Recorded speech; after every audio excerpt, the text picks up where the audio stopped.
হাওয়াইয়ের big আইল্যান্ডে সরাসরি আঘাত হানার পর ক্রমেই পশ্চিম দিকে সরে যাচ্ছে ক্রান্তীয় ঝড় লালা।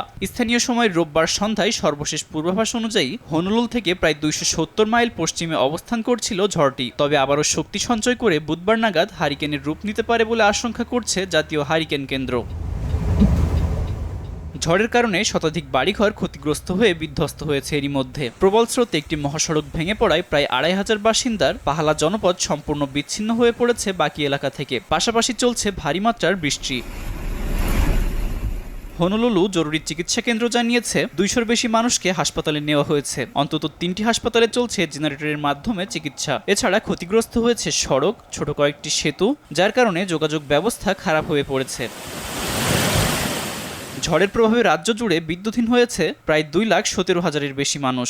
বন্ধ রয়েছে বিগ আইল্যান্ডের হিলো ও এলিসন অনিজুকা আন্তর্জাতিক বিমানবন্দর। এমনকি শনিবার একদিনেই বাতিল হয়েছে প্রায় 200-র বেশি ফ্লাইট। 1992 সালের ইনিকির পর এই প্রথম কোনো হারিকেন সরাসরি আঘাত হানল হাওয়াইয়ে। এই হারিকেন মোকাবেলায় উদ্ধার তৎপরতায় মোতায়েন করা হয়েছে প্রায় 180 জন হাওয়াইয়ের ন্যাশনাল গার্ড সদস্যকে। এছাড়া কাজ করছে অন্যান্য নিয়মিত বাহিনী। আব্দুল মালেক, RTV।